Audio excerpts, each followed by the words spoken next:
What's up, guys? It's McNulty here. Welcome back to the channel. I hope you guys are all doing well. And we have some big news today because version 56 has finally dropped. And it marks the release of these alpha ethers, which none of us really wanted, but they are here. So alongside the release of the alpha ethers, it is the Tavern of Legends summon. So today I just want to go ahead and have a quick look at the two new heroes that are in this summon portal. That is Aries costume and Zimkitha costume. Before having a little bit of a look at the ethers and how they perform and what that means for the game. So first of all, we're going to start off with Aries costume. He is an absolutely insane looking hero, and he's been one of the heroes that I've loved the look of ever since the beginning of the game. To be fair, I just love the way he looks, but this new costume has just beefed him up mightily, and he looks insane. I mean, at one point I thought he was one of the Atlantis heroes, and I was like, shit, when did he come out? And it was actually 2017. So Aries is obviously a fire hero. He is of the 2017 family, and in this new costume he is of the druid class. He was a rogue before, so druid class is pretty decent. He gets the chance to spawn the minions. So the 2017 family get a good bonus for 1, 2 or 3 heroes, which is either 5%, 10% or 15% increased mana generation, which is great. And then the costume bonus also gets him 3% attack, 3% defense, 6% in health, and 1% mana bonus. So you really kind of want to pair him up with one of the other 2017 family heroes to be able to take full advantage of that mana increase, which is a great family bonus, and it applies for 1 or more heroes, so you can get that 5% bonus straight away. But if you have 2 or 3, you can make it 10 or 15%, and then an extra percent from the costume bonus, and God knows how many percent from the troops that you're going to be leveling for this guy. So he can potentially be firing pretty damn quickly. Now, in terms of stats, and this is where things are going to go a bit bonkers now, because we've had the second limit break, which is as a result of these new ethers that have been released into the game. So basically all of your heroes' stats now are nowhere near the maximum that they can be for these heroes. So what I want to do is just have a quick look at the bonus, because obviously that's going to be something that we're interested in, what type of bonus they get from these alpha ethers, and then we're going to go and have a look at just the basic stats, you know, because these double limit breakers are only going to come around once in a while, depending on how often we get these alpha ethers or ether shards that we need to summon them, and how much money you have in your bank. So, you know, I'm not all about that. I'm all about the heroes, so we're going to focus on them. So if you do max this guy out, he's going to benefit from the heal increase. So at the start of the battle, he's going to get plus 50% increase for any healing received for the first 6 turns. In battles with multiple waves, so applying to, you know, not the PvP play, but the player versus computer play, he will refresh this effect at the beginning of each battle wave, which is pretty cool. I mean, don't get me wrong, I think it's going to be great for follow-up seasons, for Monster Hunter Island and things like that, where you can take advantage of that refreshing at the start of each wave of enemies. So let's just get an idea of these stats. I mean, look at 928 attack, 938 defense, and 2128 health. So these stats are going to push the heroes into the realms of what we've never seen before. But as far as base stats are concerned, he's 703, 731, and 1534. You'll have to work out for yourselves what kind of stats he can get into. But what I will say is that he's relatively balanced in terms of his attack, defense, and health stat. He's got a pretty good health stat for an older hero, actually, so going to be quite survivable. But when you compare the max power preview with the double limit break to some of the other heroes that are released, just bear this in mind before you go ahead and be double limit breaking these heroes willy-nilly. 1046 team power would give you something equivalent. Let me just go into my inventory here, and we'll go to look at the costumes because that's where we want to be. If I was to take, say, C2 Magni, you can see that will be 1129 power. So for a newer hero, the power is going to be much higher than for these older heroes. I mean, even there you can see 1073. I'm just looking for, newish heroes. 1085. Maybe him, so 1096. So you're looking at about 1100 team power with the double limit breaks, with the extra costumes, 1131. So beware before you go ahead and limit break these older heroes. If it says 1046 power, that's all you're going to get out of him. All right, so moving on. I've spoken a lot about these Aethers already. I didn't want to do that, but I think it needs to be said. So in terms of his special, the old special was the Might of Aries, where the caster and nearby allies got plus 54% attack for 4 turns. The caster and nearby allies got plus 36% critical chance for 4 turns, and they got regenerated 720 HP over 4 turns. So pretty decent special all round. And the element link gave all fire allies 15% attack and 15 defense for 6 turns.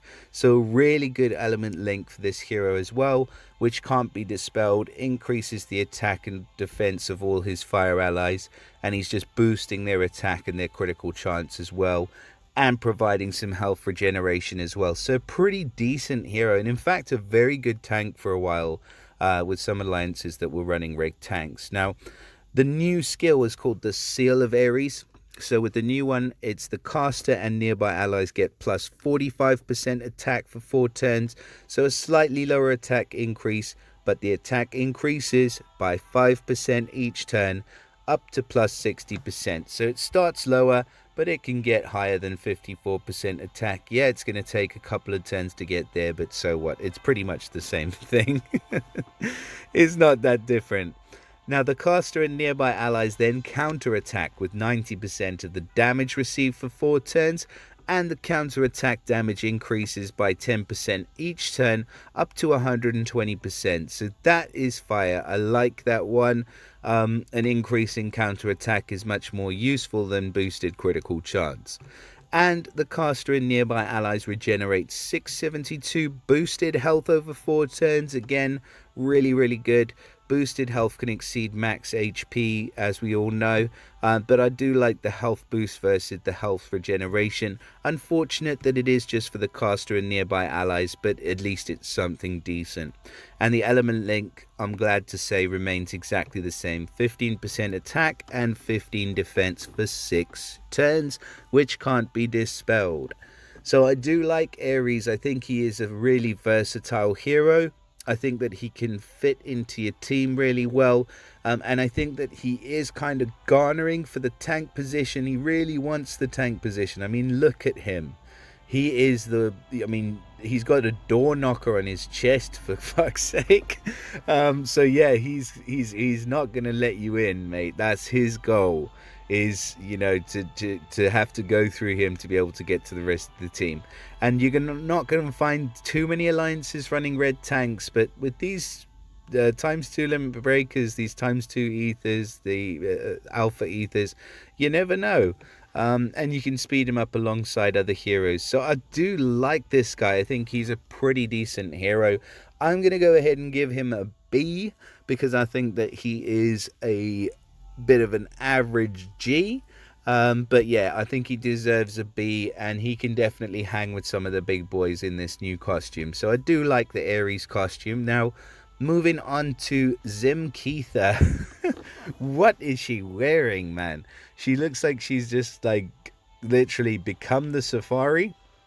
And she's got a bone and some kind of bag of treats. What's she trying to do? Feed some wild animals? Catch some deers? Yeah, no idea, but it's interesting art to say the least. Now, she is now of the Paladin class, so she gets a defense boost. She was a rogue, so pretty much exact switch around of what we've had here. He was a Paladin, he's now a druid. She was a paladin. I mean, she was a druid. She's now a paladin. She's of the 2018 family, so they do get a bonus, which is for 1, 2, or 3 heroes plus 10, 15, or 20% defense. Pretty decent bonus, and it works well alongside her class. And the costume bonus is the same bonus as Aries, so I'm not going to go over that again. Now again, the stats. The stats are so difficult to do because it doesn't show you with the first limit break anymore. It only shows the second limit break, which I'm not a huge fan of. I think we should have the option to choose like 1, 2, 3, depending on how high the limit break has gone, just so that I can give you a better explanation. And also because, you know, the upper echelon of players are going to be the ones who are going to be looking at this max preview at the moment. We want to see all the levels in between. You know, we invest a lot of time into this game, and we want to see what it takes, you know, to get where we need to be. But anyway, her max power preview, or her max power on the side, is 1050, so it is quite low in comparison to some of the other heroes you're going to be able to double limit break. Her attack is going to be 989, a defense of 1008, and a health stat of 2006. Without the max power preview, it's 731, 716, and 1523. Again, the stats are pretty decent, pretty balanced, and I can see it with limit breaks. The first limit breaks, at least, becoming a pretty usable hero. The costume bonus does help with that as well. So her special skill is, well, it was Dawn Strike, which was a pretty awesome skill at the time. I mean, 155 damage to all enemies, plus 25 attack for 4 turns, and a cleanse at the end of that all. It was a pretty decent skill. Oh no, mine's gone black for a second. There we go. That happened earlier as well. I'm not sure if it's a glitch on the card itself. That's interesting. And the element links are 4% health recovery over 6 turns, which can't be dispelled. Again, I do like that. There, it's happened again. Weird. So the new special is Morning Catch, and now she dispels buffs from all enemies. Good fast buff dispel before the hit happens as well, and then she deals 180% damage to all enemies now, which was 155, and an additional 15% damage per removed status effect, up to 360 damage in total. Damn, that's pretty cool. So depending on how many buffs she dispels, she could be dealing up to 360 damage to the whole team, and she dispels the buffs first. I do love that. I think that this is an extremely useful hero. I think that she is going to be an absolute G. Even if you don't sort of go for the super duper limit breaks, in Zimkitha you've now got a fast speed cleanser and a fast speed dispeller, with the attack up in her original form, with the extra damage in her dispel form. I think I do like this costume better, but I'm going to go ahead and say for versatility alone, even though her stats are maybe slightly lower, I'm going to give Zimkitha an A. I think she's an excellent hero, and running at fast speed, the fact that she's affecting all enemies is what matters most for this chick. So, or this chick, I say, this lioness. So yeah, I think she's a great hero. I'm not such a big fan of the art. I think somebody else was saying about the new Aslar costume, that it looks like Zimkitha's left Aslar with the kids. I think that this is exactly what's happened. I think she was, at home before with this, she's Susie Homemaker there, and she's now gone like full rogue. She's off hunting, and Aslar's just been left with his brand new costume with the kids at home. So I like that analogy for this one. So 2 pretty decent heroes in this portal. This portal is not the greatest, so I mean, I do wish you guys all the best of luck if you do drop a few coins in this portal. But I don't know, there's so many like dated heroes in here, and you're at risk of getting somebody who you're never ever going to use. I mean, you know, he would be an excellent hero to get. Mickey, if you don't have him, still an excellent hero. But I mean, I'm scrolling through all of these 5-star heroes here, and there are really only a few that you would actually want to grab out of this portal. So buyer beware in this one. The legendary featured hero chance is only 1%, and you've got the secret bonus hero, which I probably don't want. I can't even remember who it is. I think it's changed now from Mysterio to someone else. But those are my thoughts on the Legends summon, and also a little bit about the Alpha Ethers. But I do want to dive into that. I do want to give you some of my thoughts and insights into where I think they're best spent. And into how I think that they're going to impact the game going forward. So hopefully I'll be able to do a video or two about that in the near future. So I wish you guys all the best in your summons. Please drop us a like, subscribe if you find these videos helpful, and I look forward to seeing you all again soon. Peace out, guys.